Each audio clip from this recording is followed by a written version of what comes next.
Hello everyone, इस video में हम डिस्कस करेंगे about the battery testing chambers, the battery types and the EUCAR safety levels. इसमें हमें काफ़ी क्लैरिटी होगी इस चीज़ के बाद ये जज करने की कि किस तरीके से हमें एक correct battery testing chamber you can use, and secondly कि कैसे बैटरी टाइप्स पे डिसाइड किया जाता है कि किस तरीके का सेफ्टी हैज़र्ड लेवल के अकॉर्डिंग आपको मशीन को यूज़ करना चाहिए and that machine is suitable for your battery type और not. So for that there are many standards. सबसे जो ट्रेडिशनल स्टैंडर्ड्स है, देर आर IEC के स्टैंडर्ड्स हैं, UN 38.3 स्टैंडर्ड है जिसके अंदर मैंशनड है about the testing for batteries. Okay, but अब अगर हम डिस्कस करें about the EVs, electrical vehicles, तो उसमें हमारे पास काफ़ी अलग अलग टाइप के जिसके इलेक्ट्रोकेमिकल बिहेवियर भी काफ़ी स्ट्रॉन्ग होते हैं। तो वी हैव NMC बैटरीज़ जो निकल मैग्नीज कोबाल्ट बैटरीज़ होती हैं, या फिर जो LFP बैटरीज़ होती हैं लिथियम आयरन और फॉस्फेट जो कंसिडर करती हैं। तो वो सारी चीज़ों को ध्यान में रखते हुए जो हमारी जो NMC बैटरी होती है उनका डेंसिटी काफ़ी ज़्यादा होता है, तो उसमें हमारे पास सेफ्टी को फोकस करने का स्कोप काफ़ी ज़्यादा होता है। और ऐसा नहीं है, लिथियम आयन में भी किस तरीके का आप कंपोजिशन करते हो तो उस पर बहुत डिपेंड करता है कि जब आपके पास एक ऐसी इक्विपमेंट हो जो कि जब आप टेस्ट कर रहे हो सैंपल का नेचर डिटेक्ट करने के लिए, तो उसमें उस लेवल के सेफ्टी फीचर्स हों। तो यूकार लेवल्स हेल्प करता है उन सारे सेफ्टी हैज़र्ड्स को क्लासीफाई करने के लिए into different parts. Like we have EUCAR 0 to 7 levels, जिसमें 0 सबसे कम हज़ार्ड लेवल की बात करता है और वो बढ़ते बढ़ते 7 तक जाता है, जिसमें बैटरी डिसइंटीग्रेट हो सकती है, एक्सप्लोड हो सकती है। तब किस तरीके की सेफ्टी लेवल्स हमें फोकस करने चाहिए अगर हम टेस्टिंग कर रहे हो उनकी। तो ये सारे standard, we have a standard known as SAE J2464, उसमें ये मैंशनड है। तो उसके अकॉर्डिंग अभी हम देखेंगे कि प्रेस्टो बैटरी टेस्टिंग चेम्बर में किस तरीके से यूकार का कंप्लायंस है और क्या क्या सेफ्टी लेवल्स प्रोवाइडेड है।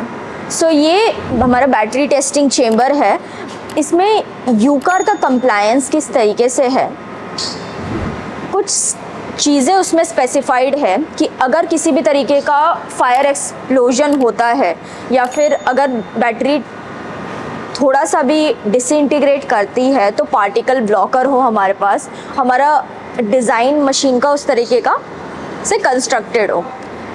इनर चेम्बर, इसके अंदर क्या क्या फीचर्स हैं, अगर मैं यूकार को कंप्लाई करके बात करूं तो it should have a pressure relief valve. ये पूरा इसका इनर कंस्ट्रक्शन है, इसमें हमारे पास इंसुलेशन की गई है विद पॉलीयूरिथेन फोम। यहाँ हमारा प्रेशर रिलीज फ्लैप है।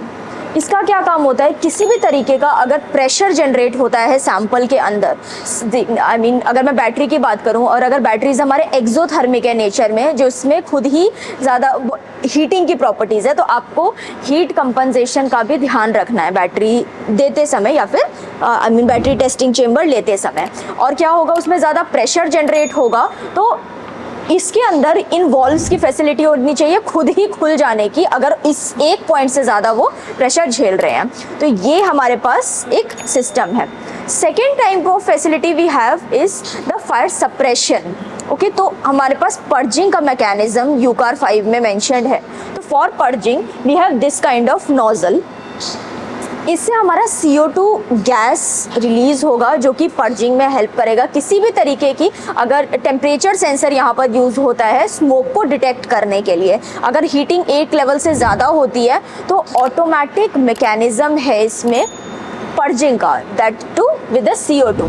तो यहाँ से वो पर्जिंग होगी। अब वो जो मैंने बोला फायर या स्मोक सेंसिंग किस तरीके से होगी, so we have this sensor, ये जो आप सेंसर देख रहे हैं, या फिर इसके हेल्प से ये यहाँ से हमारे जितना भी स्मोक है वो यहाँ से निकल के हमारे पास ऊपर एग्जॉस्ट सिस्टम है, वहाँ से भी रिलीज़ होने का मैकेनिज्म है। और ये हमारा स्मोक सेंसर है जो सेंस करके आपको इक्विपमेंट को कमांड देगा ताकि हमारी वो पर्जिंग अपने आप चालू हो जाए।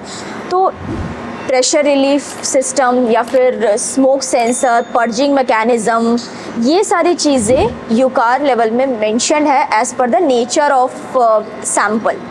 किस तरीके का सैंपल का नेचर, तो वो चीज़ें हमें ध्यान में रखनी है। यहाँ पर ये हमारे ट्रेज हैं, these trays are also opened up, तो यहाँ से होल्स है ताकि किसी भी तरीके का बंद ना हो नीचे या ऊपर से, ये चीज़ ध्यान में रखी गई है। यहाँ हमारे पास 2 सेंट्रीफ्यूगल फैंस हैं जो कि टेम्परेचर और ह्यूमिडिटी कंडीशंस जब हमारी बन रही होगी तो उसको यूनिफॉर्मली मेंटेन करने के लिए। We have already made a battery testing chamber video जिसमें proper programming and testing condition बताया कि किस तरीके से ये पूरा कंडीशन वर्क करेगा, ये है। इसके बाद सेकेंड थिंग इज दिस, उसके अंदर एक और पॉइंट मेंशन है, that is the particle blocking. Okay, ये जो आप विंडो देख रहे हैं, this should be very robust, तो ये काफ़ी थिक है, 20 mm से भी ज़्यादा। और इसके बाद इसमें you can see this is a silicon gasket, तो लीकेज प्रिवेंशन के लिए भी काफ़ी सारी चीज़ें बोली गई हैं यूकार में। तो यूकार 3 है, यूकार 2 है, तो उसमें तो उसके लिए दिस इज़ अवेलेबल, ताकि किसी भी तरीके का हीट या फिर अगर हम इन्वायरमेंटल कंडीशन बना रहे हैं तो वो हीट लॉस ना हो। ये माइल्ड स्टील से बना हुआ है, तो अंदर हमारे प्लेक्सी ग्लास है, उसको तोड़ के इसको जब वो तोड़ेगा तब जाकर वो अगर किसी भी तरीके का डिसइंटीग्रेशन होगा बैटरी का तो वो निकल के आएगा। तो this is how particle blocker यहाँ पे यूज़ हुआ है एंड सारी चीज़ों को मेंटेन किया गया है। सो ये सारी चीज़ें सेफ्टी प्रोटेक्शन का काम करती है। Now we will come to the control panel. So in the levels it is also mentioned about the over temperature protection, ये भी एक बहुत इंपॉर्टेंट सेफ्टी फीचर है।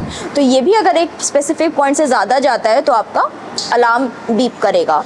जो एक्सटिंग्विशन, ये this is for the extinguishing system, तो यहाँ पर हमारे पास रोटरी स्विच है जिसमें मैनुअल मेथड भी है एंड ऑटो मेथड। अगर आपने ऑटो कर दिया तो वो अपने आप ही पर्जिंग होगी, अगर एक पॉइंट से ज़्यादा वो टेम्परेचर रीच करता है तो उसका स्मोक सेंसर हमने देख लिया। And manual method is also there ताकि आप खुद से उस चीज़ को कर सकें। Similar is for the exhaustion, extinction is for the fire, and यहाँ एग्जॉशन के लिए भी वो सेम मैकेनिज्म है, आप मैनुअल मेथड से एंड ऑटो मेथड से उस चीज़ को परफॉर्म कर सकते हैं। किसी भी कंडीशन में you can use the emergency stop also. So and this is for the test running status. ये बहुत इंपॉर्टेंट है ये बताने के लिए कि अभी हमारा टेस्टिंग कंडीशन रनिंग में है या फिर नहीं। मशीन में बहुत ही कम साउंड होती है तो उसमें भी हमने डेसिबल्स का ध्यान रखा है। तो एक सिस्टम होना चाहिए जो प्रॉपर शो करे कि कब वो येलो स्टेटस पे है, कब वो अभी रनिंग में है, कब रेड स्टेटस से दिखाएगा कि किसी ना किसी तरीके की वार्निंग है। तो अगर हम स्टॉप कर रहे हैं that you can see that वो येलो में हमारा चलने लगे, और रेड इंडिकेट करेगा किसी तरीके की वार्निंग या इशू हो रहा है चीज़ में। तो that is also part of safety standards. And one of the point is the door interlock facility, तो ये भी स्ट्रॉन्ग होना चाहिए ताकि लीकेज का प्रिवेंशन एक तो हमने वो गैस्केट के मैकेनिज्म से किया है, और ये भी अच्छे तरीके से लॉक करके रखेगा तो कंडीशंस बाहर नहीं जाएंगी एंड एक्सप्लोजन का खतरा नहीं होगा। तो इस तरीके से we have provided the interlocking, so mechanical है that too. So this was the whole about the battery testing chamber. Thank you so much.